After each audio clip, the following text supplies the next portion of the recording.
Everyone, कैसे आप सारे? hope you all are good and today we are going to discuss about the relative strength of conjugate acids and bases.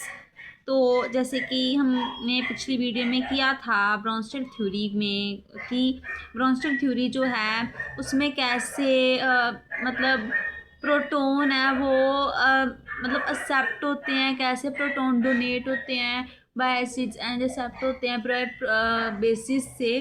Then इस video में अब हम करेंगे, उसमें हमने कंजुगेट एसिड्स भी किए थे, कुछ कंजुगेट्स किया था चैप्टर्स को।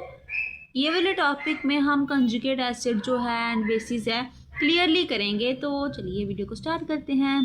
तो according to the Bronsted Lowry concept, the strength of an acid depends upon its tendency to donate a proton and the strength of the basis depends upon its tendency to accept a proton। उन्होंने बोला Brønsted theory के accordingly जो acids हैं, जो भी acids की जो strength होती है वो डोनेट अ प्रोटोन में उसकी जो टेंडेंसी होती है उसमें डिपेंड होती है।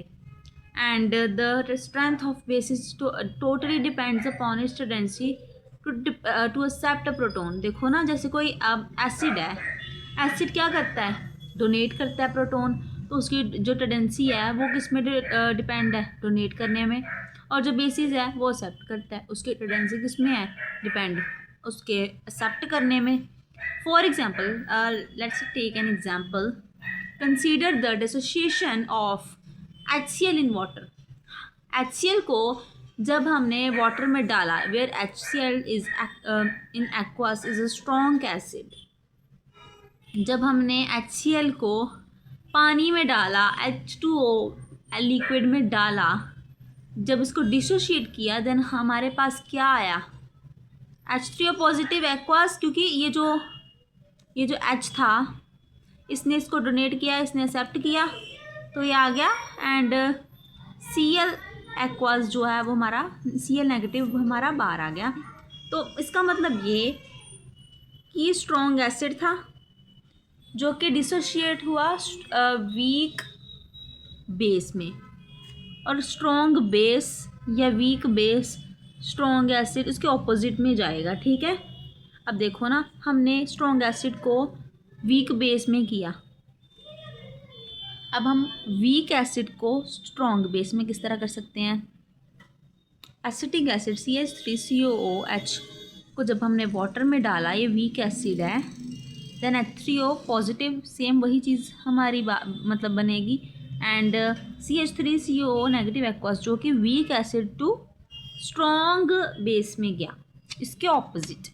तो ये हुई कंजुगेट जो हमने की थी पिछली वीडियो में। इसमें हमने क्लियरली किया है कि इसमें क्या होता है। Similarly conjugate of a weak acid is a strong base.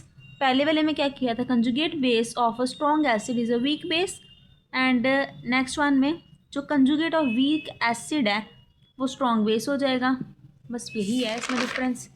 अब आपको कंफ्यूजन ना हो जाए कौन सा स्ट्रॉन्ग बेस बना, कौन सा स्ट्रॉन्ग एसिड बना, उसके लिए हम इसको सम अप कर लेते हैं। तो चलिए वीडियो को सम अप कर लेते हैं टॉपिक को।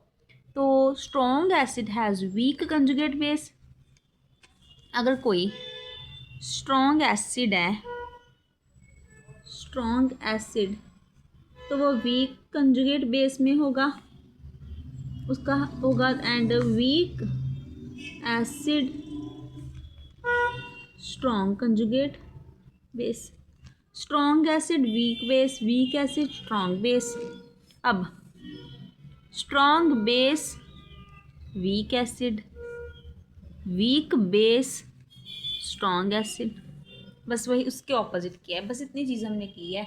Next one is advantages. इसमें क्या क्या एडवांटेजेस भी हो सकती हैं इन अर्हीनियस के बाद में क्या किया हमने ब्रॉन्स्टेड थ्योरी में। ब्रॉन्स्टेड थ्योरी की क्या क्या एडवांटेजेस हैं, तो आइए हम वो देख लेते हैं। It can explain the basic characteristic of substances Na2CO3 NH3। इन ये सब्सटेंसेस की ये जो Na2CO3 NH3 अमोनिया जैसे सब्सटेंसेस होते हैं, इनकी बेसिक कैरेक्टरिस्टिक होती है, उसको उन्होंने एक्सप्लेन किया है। क्योंकि जैसे मैंने आपको बोला ना, OH नेगेटिव नहीं है तभी भी वो बेस कहला रहा है, तो वो क्यों? NH3 को हमने बेस भी तो माना था ना, हालांकि इसमें OH नेगेटिव ग्रुप नहीं है। तो उन्होंने ये चीज़, इसकी एडवांटेजेस भी है कि हम इसको एज अ मतलब इसको इन अर्हीनियस में भी इसको बेस, अर्हीनियस में तो नहीं ले सकते बट ब्रॉन्स्टेड में हम इसको बेस ले सकते हैं। तो ये इसकी एडवांटेज होगी एक हिसाब से। तो hence we are not basis according to Arrhenius concept, okay, on the basis that they accept protons। फिर भी ये जो प्रोटॉन्स है उसको एक्सेप्ट कर सकता है तो हम इसको बेस कहेंगे। और जो ब्रॉन्स्टेड थ्योरी है वो हमें ये कहती है, this concept is not limited to molecules but also covers the even the ionic specs to act as acids और बेस। उन्होंने बोला ये जो कंसेप्ट है ये सिर्फ मॉलिक्यूल्स तक वही सीमित नहीं है, ये और भी जैसे आयनिक कंपाउंड जितने भी होते हैं सबको एसिड एंड बेसिस के साथ इसको कवर अप करता है। Third one is it can explain the acid base reactions in non aqueous medium. उन्होंने बोला एसिड और बेस को ये नॉन एक्वास मीडियम में भी इसको एक्सप्लेन कर सकता है, जहाँ हालांकि अर्हीनियस ने इसको मना कर दिया था। देखो यहाँ देखो limitations, there are certain substances which behaves as acid. कई सब्सटेंसेस ऐसे होते हैं, बहुत ज़्यादा ऐसे है, मतलब श्योरिटी के साथ ऐसे सब्सटेंसेस होते हैं जो कि बिल्कुल एसिड के साथ ही बिहेव करते हैं, एसिड जैसे बिहेव करते हैं। However they don't have the ability to donate a proton.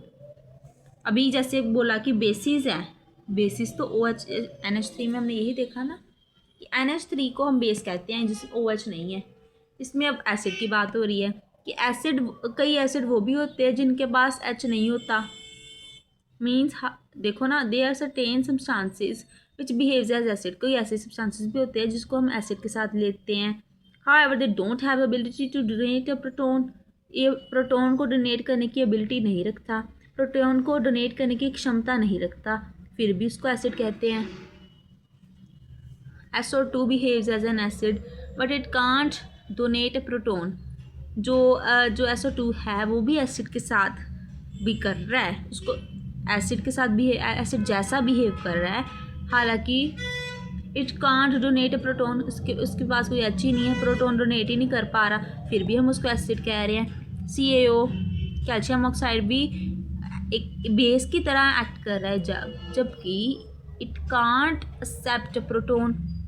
ये प्रोटॉन को एक्सेप्ट करने की नहीं रखता, ये OH नहीं रखता, फिर भी इसको बेस कह रहे हैं। जब मैं जूनियर क्लासेस में होती थी, यानी कि नहीं मतलब जब मैं स्कूल में होती थी तभी मैंने कुछ जैसे रिएक्शंस करने, कई बार हमने कहना है कि इसको कई बार एसिड ले लेते हैं, कभी इसको बेस ले लेते हैं। ये क्या बात, कई बार समझ नहीं आना। तो इस टॉपिक के बाद मुझे भी ये चीज़ बहुत ज़्यादा क्लियर हुई है, होप आपको भी क्लियर हुई होगी। एंड अगर आपको वीडियो अच्छी लगी है तो वीडियो को like share comment and channel को सब्सक्राइब कर दे। Thank you.